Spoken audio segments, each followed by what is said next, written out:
तो सभी से मेरा सबसे पहले नम्र निवेदन, मैं आपके सामने जो मंतव्य रखने जा रहा हूँ, उससे पहले ये जो ब्राइट कोर्स जो है, जिसको हम सेतु कहते हैं, 12वीं कक्षा और बीए फर्स्ट ईयर के बीच का जो सेतु है, जो गैप है, उस गैप को भरने के लिए इस प्रकार का जो ब्राइट कोर्स हमारे महाविद्यालय के अंतर्गत रखा गया है।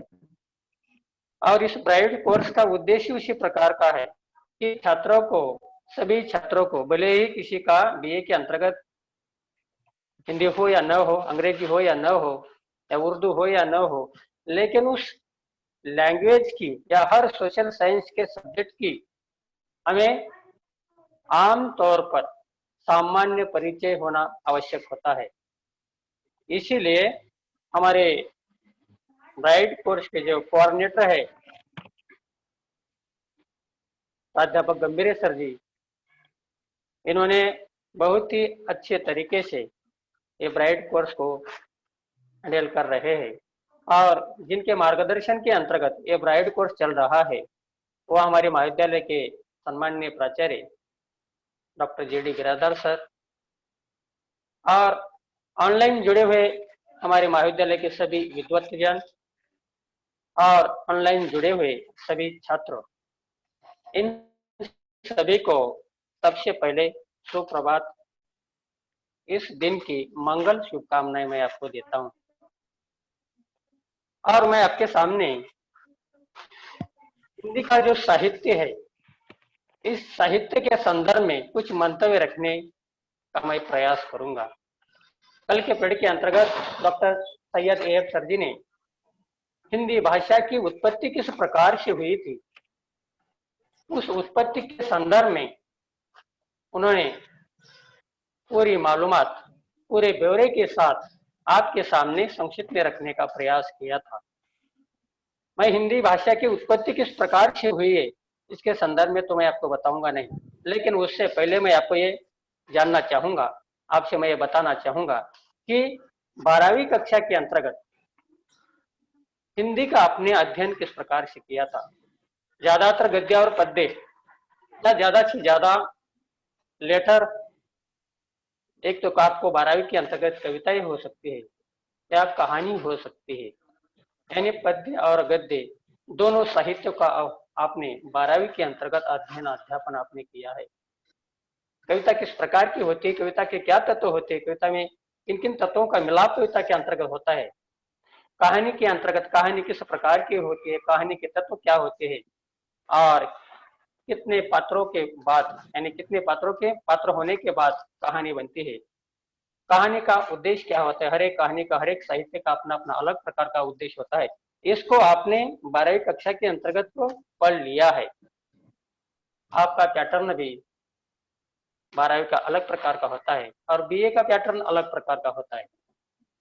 12वीं के लिए आपको छोटे छोटे सवाल पूछे जाते हैं, विस्तारित सवाल आपको 12वीं के अंतर्गत पूछे नहीं जाते, लेकिन बीए लेवल के अंतर्गत दीर्घोत्तरीय प्रश्न पूछे जाते हैं। आपको उस साहित्य की समीक्षा करनी पड़ती है। 12वीं में क्या होता है, एक हाथ कहानी हो, कहानी में का एक हाथ प्रश्न आपको पूछा जाता है, कहानी में जिस प्रकार कहा गया है उसी प्रकार का आपका सवालों का जवाब होता है। यानी बीए के अंतर्गत ऐसा नहीं होता, आपको उस साहित्य की समीक्षा करनी पड़ती है। जिस प्रकार का साहित्य आपको बीए के अंतर्गत रखा जाता है, उस साहित्य रखने के पीछे इस प्रकार की विद्यापीठ की मानसिकता होती है कि वो साहित्य पढ़ने के बाद, वो कहानी पढ़ने के बाद, वो कविता पढ़ने के बाद, वो नाटक पढ़ने के बाद, वो उपन्यास पढ़ने के बाद छात्र उस उपन्यास पर अपनी समीक्षा करे, उस पर कुछ रिसर्च करके लिखे और उसी के साथ साथ उस साहित्य में क्या कहा गया है, उस उपन्यास में क्या क्या कहा गया है, उस कहानी में क्या कहा गया है, उस समय की राजनीतिक, सामाजिक, धार्मिक परिस्थिति किस प्रकार की थी और आज की राजनीतिक, धार्मिक, सामाजिक परिस्थिति किस प्रकार की है, इसकी हमें तुलना करनी है। यानी उस प्रकार का साहित्य, साहित्य का जो लेखन होता है, साहित्य का जो वर्णन होता है, वो वर्णन किस प्रकार का है और आज के दौर में का वर्णन किस प्रकार का है, आज किस प्रकार के हमारा साहित्य लिखा जा रहा है, इस दोनों के बीच की हमें तुलना करनी है। और आप सभी छात्रों को हर एक साहित्य की, हर एक विषय की सामान्य परिचय हो, इसलिए ये ब्राइड कोर्स रखा गया है।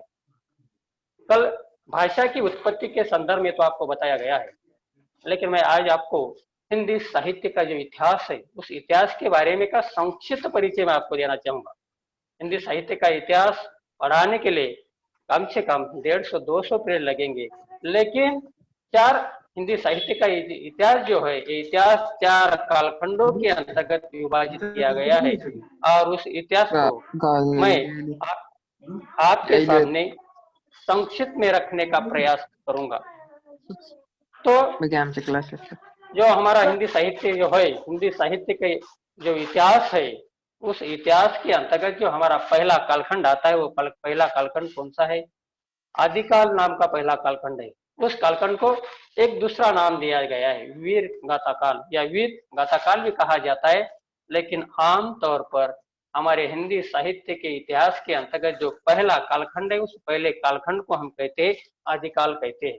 और ये आदिकाल कब कहां से कहां तक है, यानी 1350 से लेकर 1050 से लेकर 1375 तक का जो कालखंड है हिंदी साहित्य का इतिहास के अंतर्गत जो पहला कालखंड है, पहला कालखंड कौन सा है? आदिकाल नाम का कालखंड है। और इस आदिकाल का कालखंड क्या है? 1050 से लेकर 1375 तक का जो कालखंड है, इस कालखंड को हम क्या कहते हैं? आदिकाल कहते हैं।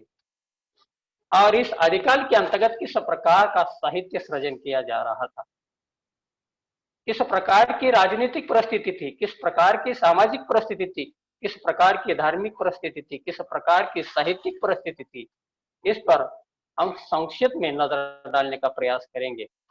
और आदिकाल की जो प्रमुख प्रवृत्तियां थी, उन प्रमुख प्रवृत्तियों के अंतर्गत एक प्रवृत्ति थी वीर रस की प्रधानता। यानी आदिकाल का जो कालखंड है, इस कालखंड के अंतर्गत इस कालखंड की पहली प्रवृत्ति थी, वह प्रवृत्ति थी वीर रस की प्रधानता। यानी जो राजा महाराजा लोग थे, उनका साहित्य किस प्रकार का लिखा जाता, उस समय का जो साहित्य किस प्रकार से लिखा जा रहा था, राजाओं की प्रशंसा, उनकी वीरताओं की प्रशंसा का ही साहित्य हमारे हिंदी के अंतर्गत इस पहले कालखंड के अंतर्गत लिखा जा रहा था। यानी जो कवि थे, राज दरबारी कवि थे, राजाओं पर आश्रित कवि थे, राजा उन्हें साहित्य लिखने के बाद कुछ मानधन देता था, हीरे जवाहरात देता था, मोती देता था। इस कारण राजा की स्तुति में, भले राजा शूरवीर क्यों न हो, फिर भी राजा को शूरवीर बताया जाता था। इस प्रकार का राजाओं पर आश्रित होने के कारण उस समय का कवि, उस समय का साहित्यकार क्या कर रहा था? वीर रस को प्रधान, वीर रस की कविताएं या साहित्य लिख रहा था, जिसके अंतर्गत युद्धों का सजीव चित्रण भी उस समय की एक अलग प्रकार की प्रवृत्ति हम कह सकते हैं। जो युद्ध होता था, उस युद्धों का जो सजीव चित्रण है, आंखों देखा हाल, जो आंखों से देखा जाता है, उसी को कलम के माध्यम से लेखनीबद्ध किया जाता है। इस साहित्य को, ऐसे साहित्य को हम क्या कहते हैं? युद्धों का या सजीव चित्रण हम उसको कहते हैं। यानी आदिकाल के अंतर्गत युद्धों का सजीव वर्णन या सजीव चित्रण या सजीव साहित्य उस समय के कवि या साहित्यकार लिख रहे थे। दूसरा अलग प्रकार की प्रवृत्ति आदिकाल के अंतर्गत उभर कर सामने आ जाती है, और वो प्रवृत्ति है श्रृंगार का वर्णन। यानी जो राजकवि थे, वो राजकवि क्या कर रहे थे? राजाओं को खुश करने के लिए वह श्रृंगार की कविता, श्रृंगार का साहित्य लिख रहे थे। और ये आदिकाल की एक अपनी अलग प्रकार की पहचान, ये श्रृंगार वर्णन का जो प्रवृत्ति है, अलग प्रकार की पहचान आदिकाल के अंतर्गत बना बैठी है। दूसरी एक प्रवृत्ति इस कालखंड के अंतर्गत आ जाती है आश्रयदाताओं, राजाओं की प्रशंसा तथा राष्ट्रीयता। राष्ट्र के प्रति हमारे राज्य के अंतर्गत, हमारे देश के अंतर्गत जो भी घटनाएं घटित हो रही है, उन घटनाओं का ब्यौरा तो दिया जाता था, लेकिन उसी के साथ साथ सबसे ज्यादा ब्यौरा राजाओं का दिया जाता था। ज्यादातर साहित्य राजा महाराजा लोगों का ही लिखा जा रहा था। यानी साहित्य का केंद्र बिंदु आम आदमी होना चाहिए, लेकिन आदिकाल के अंतर्गत इस प्रकार की प्रवृत्ति थी कि उनका नायक नायिका या उस साहित्य का केंद्र बिंदु कौन था? राजा या महाराजा, यही लोग साहित्य का केंद्र बिंदु थे। इस कारण आदिकाल के अंतर्गत इस प्रकार का साहित्य लिखा गया, जिसको हम बिसलदेव रासो प्रतियुधा उदाहरण के तौर पर हम उसको ले सकते हैं कि बिसलदेव रासो है, पृथ्वीराज रासो है, पृथ्वीराज रासो है। और एक अलग प्रकार की दूसरी प्रवृत्ति इस कालखंड के अंतर्गत चल रही थी। वो प्रवृत्ति किस प्रकार की थी? भाषा। किस प्रकार की भाषा के अंतर्गत आदिकाल के अंतर्गत साहित्य लिखा जा रहा था। कल भाषा के संदर्भ में मेरे सहयोगी सैयद सर जी ने इसकी उत्पत्ति जो है इसके बारे में सविस्तर या और संक्षिप्त आपके सामने ने सटीक भाषा के अंतर्गत आपके सामने रखने का उन्हें प्रयास किया है।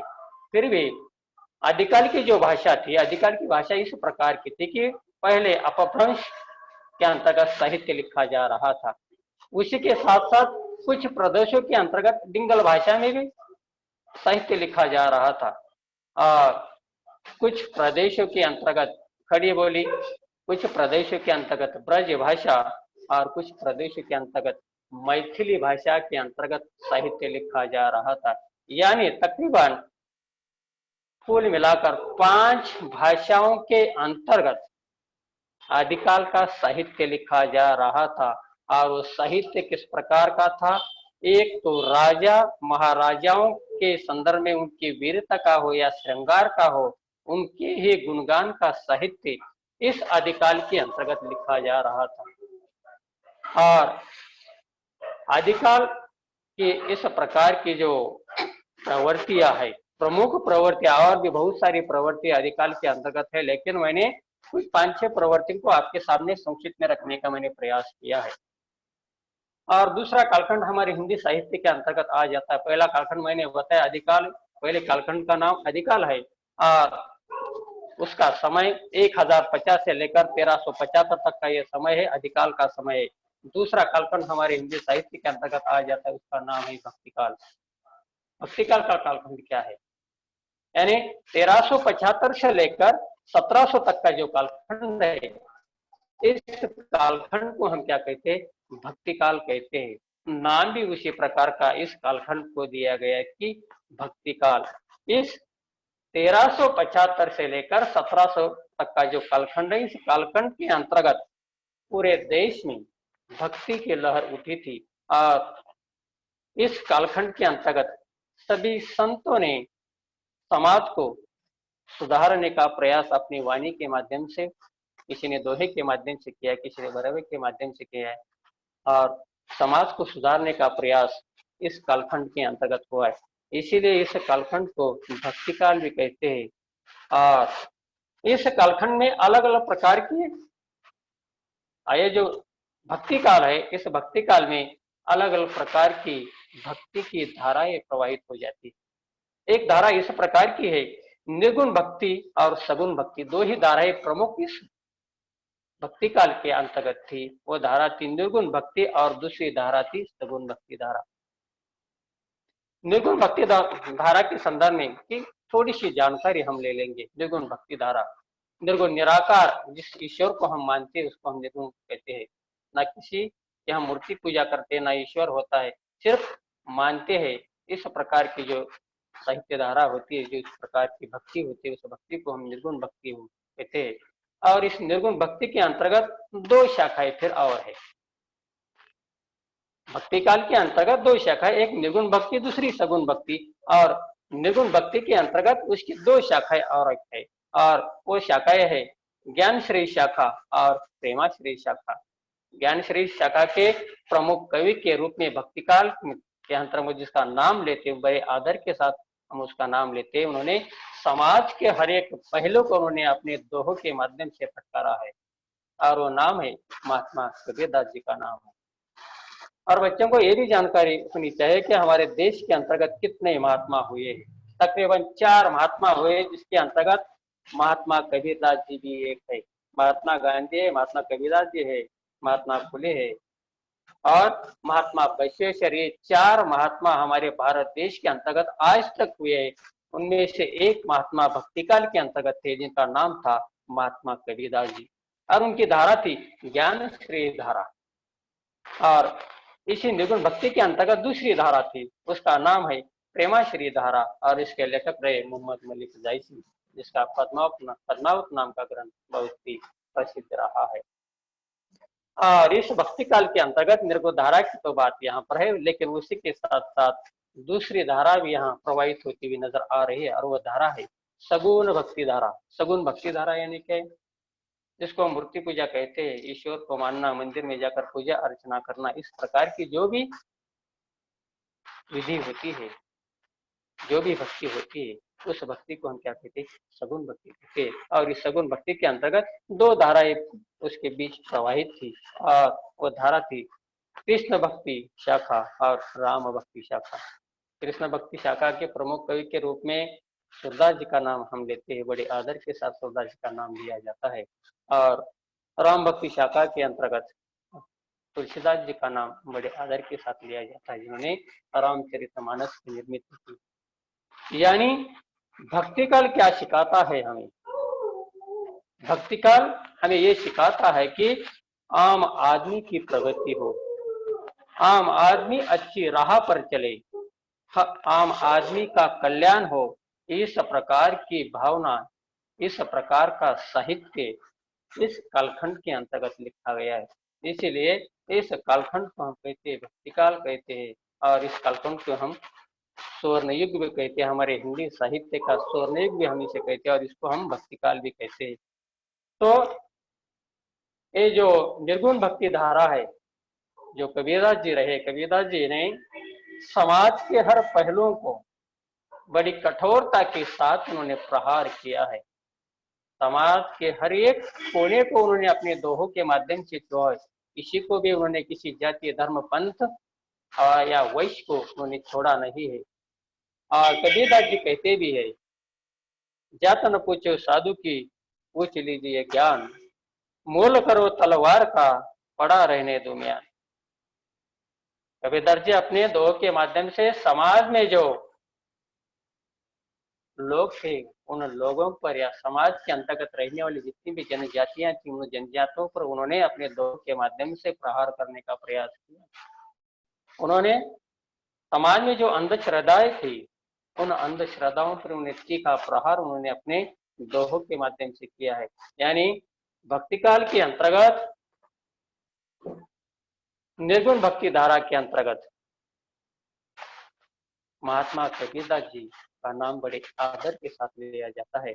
और उसी के साथ साथ हमारे हिंदी साहित्य के अंतर्गत जो तीसरा कालखंड आता है, और वो तीसरा कालखंड यानी कौन सा है, रीतिकाल नाम का तीसरा कालखंड है। ये कालखंड का, इस कालखंड की तिथि 1700 से लेकर 1900 तक का जो कालखंड है, इस कालखंड को हम क्या कहते हैं, रीतिकाल कहते हैं। और ये रीतिकाल नाम किसने दिया है, आचार्य रामचंद्र शुक्ल जी ने इसको रीतिकाल इस प्रकार का नाम दिया। और रीतिकाल का कालखंड 1700 से लेकर 1900 तक का जो कालखंड है, इस कालखंड को हम क्या कहते हैं, रीतिकाल कहते हैं। और इस रीतिकाल की कुछ प्रवृत्तियां थी, कुछ 2-3 प्रवृत्तियों को मैं आपके सामने संक्षिप्त में रखने का मैं प्रयास करूंगा। कि इस रीतिकाल के अंतर्गत श्रृंगारिकता एक प्रवृत्ति थी। यानी रीतिकाल का जो साहित्य था, बिहारी का साहित्य ले सकते हैं, बिहारी के साहित्य के अंतर्गत हमें श्रृंगारिकता ही दिखाई देती है। राजा को जिस प्रकार के साहित्य अच्छा लगता है, राजा महाराजाओं को जिस प्रकार का साहित्य अच्छा लगता है, उसी प्रकार के साहित्य का सृजन रीतिकाल के अंतर्गत हो रहा था। और राजाओं को सबसे ज्यादा श्रृंगारिकता की ओर आकर्षित है, इस कारण उसी प्रकार का साहित्य इस कालखंड के अंतर्गत लिखा गया। और इस रीतिकाल की एक श्रृंगारिकता एक प्रवृत्ति है। किसी भी कवि का, किसी भी साहित्यकार का रीतिकाल के अंतर्गत जो जो भी साहित्यकार रहे, कवि रहे हैं, उनके साहित्य के अंतर्गत श्रृंगारिकता है ही है। श्रृंगारिकता के बगैर साहित्य है ही नहीं है। और एक प्रवृत्ति इस कालखंड के अंतर्गत थी, और वो प्रवृत्ति थी अलंकारिकता। श्रृंगारिकता के साथ साथ उस साहित्य में अलंकारिकता भी हमें दिखाई देती है। और तीसरी प्रवृत्ति थी छंद। यानी उनके साहित्य में छंद का भरपूर भरसक प्रयोग उस समय के कवियों ने अपने साहित्य के अंतर्गत किया था। यानी ये हो गया रीतिकाल। रीतिकाल का समय भी मैंने आपको 1700 से लेकर 1900 तक का जो कालखंड है, उस कालखंड को हम रीतिकाल कहते हैं। और चौथा कालखंड, हिंदी साहित्य का काल विभाजन 4 कालखंडों में किया गया है। अब तक मैंने 3 कालखंडों का संक्षिप्त परिचय आपके सामने रखने का मैंने प्रयास किया है। चौथा कालखंड है आधुनिक काल।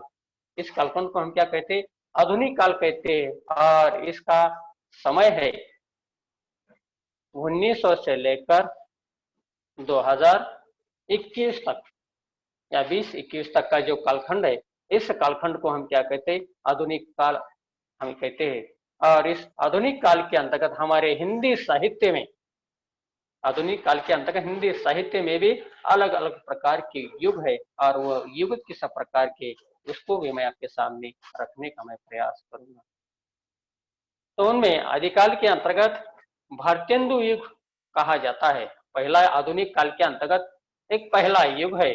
उस युग को हम क्या कहते हैं? भारतेंदु युग कहते हैं। और वो युग कैसा है? 1850 से लेकर 1900 का जो कालखंड है, इस कालखंड को हम क्या क्या कहते हैं? भारतेंदु युग कहते हैं। और ये कालखंड पूरी तरह से राष्ट्रीयता से ओतप्रोत साहित्य इस कालखंड के अंतर्गत लिखा जा रहा था।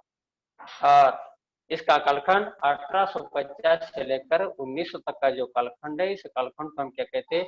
भारतेंदु युग कहते हैं। और आधुनिक काल के अंतर्गत दूसरा युग आता है, और वो युग है द्विवेदी युग। द्विवेदी युग कहाँ से कहाँ तक है? द्विवेदी युग 1900 से लेकर 1918, या कुछ विद्वान मानते हैं कि 1925 तक का जो कालखंड है, वह क्या है? द्विवेदी युग वो मानते हैं। और तीसरा आधुनिक काल के अंतर्गत तीसरा युग आता है, वो युग है छायावाद का युग। 1918 से लेकर कुछ विद्वान मानते हैं कि 1925, यानी 1918 और 1925 से लेकर 1936 या 1942 तक का जो कालखंड है, उस कालखंड को हम क्या कहते हैं? छायावाद कहते हैं। और सही मात्रा में देखा जाए तो हमारे हिंदी साहित्य को अलग पहचान, आधुनिक साहित्य के अंतर्गत हमारे हिंदी को एक अलग पहचान देने का प्रयास छायावाद के अंतर्गत हुआ है। छायावाद के जो 4 आधार स्तंभ है, उनमें से प्रसाद, पंत, निराला और वर्मा, ये छायावाद के 4 आधार स्तंभ है। और इन 4 कवियों ने छायावाद के 4 आधार स्तंभ, इस प्रकार का सवाल आपको यूजीसी के अंतर्गत भी पूछा जाता है। कई बार इस प्रकार का सवाल पूछा गया है कि छायावाद के आधार स्तंभ कितने हैं, छायावाद के आधार स्तंभ कौन कौन से है। और आधुनिक काल के अंतर्गत तीसरा जो युग है, उस युग को हम छायावाद कहते हैं। और चौथा जो युग रहा है, वो युग कौन सा है? प्रगतिवादी युग है। और इसका कालखंड 1942 से लेकर 1948 तक का जो कालखंड है, इस कालखंड को हम क्या कहते हैं? प्रगतिवादी युग कहते हैं। और ये युग क्या प्रमुख कवि के रूप में, इस युग के प्रमुख कवि के रूप में बालकृष्ण वर्मा या नवीन या भगवती चरण वर्मा इस युग के प्रमुख प्रवर्तक के रूप में हम उनको मानते हैं। और चौथा जो कालखंड युग है आधुनिक काल के अंतर्गत, जो पांचवा जो युग है, उस युग को हम क्या कहते हैं? प्रयोगवाद या नैवी कविता। उसका कालखंड है 1948 से लेकर अब तक का जो कालखंड है, इस कालखंड को हम क्या कहते हैं? प्रयोगवाद कहते हैं। और इस प्रयोगवाद के अंतर्गत हमारे हिंदी के अंतर्गत जो कविता हो, निबंध हो, नाटक हो, एकांकी हो, रेखा चित्र हो, कहानी हो, महाकाव्य हो, खंडकाव्य हो, मुक्त काव्य हो, या उपन्यास या आत्मकथा, ये जो भी साहित्य लिखा गया है, ये साहित्य आधुनिक काल की ही देन है। और हमें बीए के लिए अध्ययन के लिए कहानी लेखन यानी कहानी संग्रह जो रखा गया है, उसी के साथ साथ कहानी संग्रह के साथ साथ उपन्यास आपको बीए के लिए अध्ययन के लिए रखा गया है। तो उपन्यास के बारे में कुछ जानकारी मैं आपको संक्षिप्त में यहाँ देने का मैं प्रयास करूंगा। और उपन्यास हमारे हिंदी साहित्य का जो शिरोमणि जिसे कहा जाता है, हिंदी साहित्य का सम्राट जिसे कहा जाता है, उसका नाम है प्रेमचंद। और प्रेमचंद उपन्यास के संदर्भ में उपन्यास की परिभाषा प्रेमचंद कहते क्या कहते हैं उपन्यास की परिभाषा, मैं उपन्यास को मानव चरित्र का चित्र मात्र समझता हूँ। यानी प्रेमचंद जी ने उपन्यास की परिभाषा इस प्रकार से की है कि मैं उपन्यास को मानव चरित्र का चित्र मात्र समझता हूँ। यानी समाज के अंतर्गत जो हमारी आंखों को दिखाई देता है उसको उपन्यास या साहित्य कहा जाता है, ऐसा प्रेमचंद जी कहते हैं। और दूसरी एक परिभाषा है, पाश्चात्य विद्वान रहे और पाश्चात्य विद्वानों ने उपन्यास के संदर्भ में की परिभाषा उन्हें दी। डॉक्टर मुलर नाम, उनका नाम है डॉक्टर मुलर। और मुलर कहते उपन्यास के संदर्भ में, उपन्यास की परिभाषा के संदर्भ में वो कहते उपन्यास मूलतः मानवीय अनुभव का निरूपण है, चाहे वो यथार्थ हो अथवा आदर्श। और इस प्रकार उपन्यास में अनिवार्यता जीवन की आलोचना रहती है। और हम कविता के संदर्भ में भी इस हम कह सकते हैं कि कविता की परिभाषा किस प्रकार से की जाती है। Poetry is at bottom of criticism life, यानी कि कविता क्या है, कविता मानव जीवन की आलोचना है, कविता मानव जीवन की आलोचना है। ऐसा हम कविता के संदर्भ में, कविता की परिभाषा के भी संदर्भ में हम कह सकते हैं। तो हमारे हिंदी आधुनिक काल के अंतर्गत सही मात्रा में देखा जाए तो ये जो प्रेमचंद का जो युग है, इस प्रेमचंद के युग से ही उपन्यास किसे कहा जाता है, कहानी किसे कही जाती है, कहानी के क्या तत्व होते, उपन्यास के क्या तत्व होते।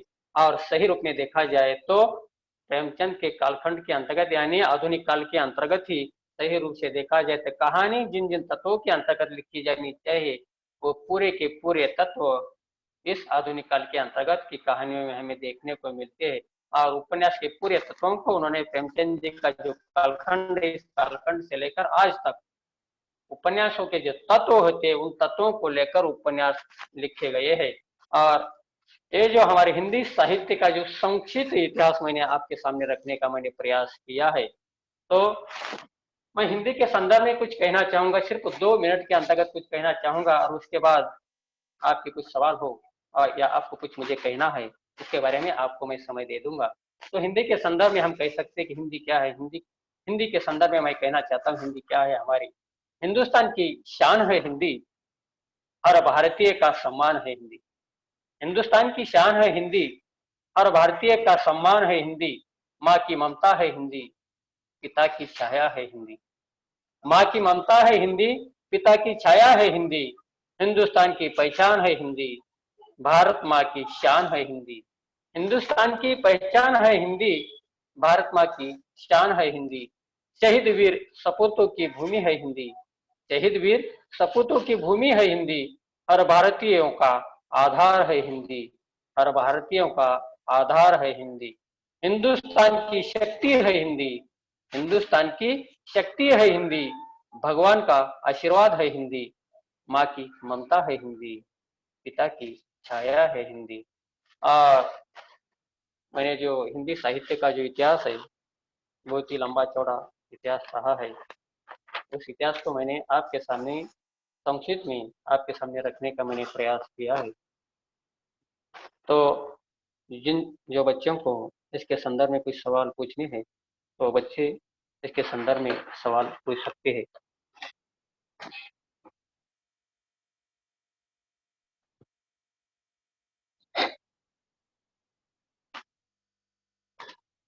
हेलो।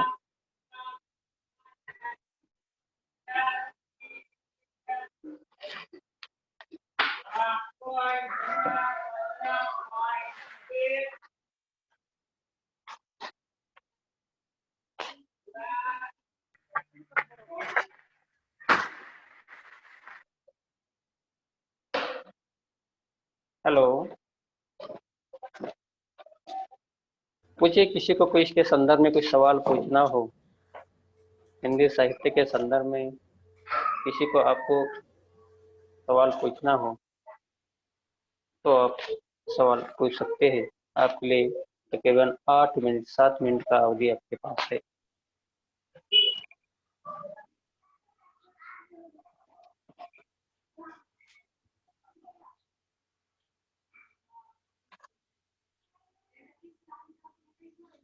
समीर शेख, कुछ पूछना है तो पूछिए। बोलिए बोलिए, डरने की कोई बात नहीं है, खुले दिल से आप सवाल पूछ सकते हैं, कोई इसमें प्रॉब्लम नहीं है। जो भी आपके दिल में हो वो आप निडरता के साथ मुझे पूछ लीजिएगा।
शायद कुछ सवाल नहीं है। आपने बहुत अच्छे से ब्रिज कोर्स के बारे में सर समझाया। सबसे पहले मैं आपका और सभी विद्यार्थियों का यहाँ पे धन्यवाद व्यक्त करता हूँ। आज इस क्लास को हमारे प्राचार्य सर डॉक्टर बिरादर सर भी जुड़ गए हैं, उनका भी मैं धन्यवाद व्यक्त करता हूँ। और इसी के साथ हम ये क्लास समाप्त करते हैं। धन्यवाद, thank you very much, thank you sir.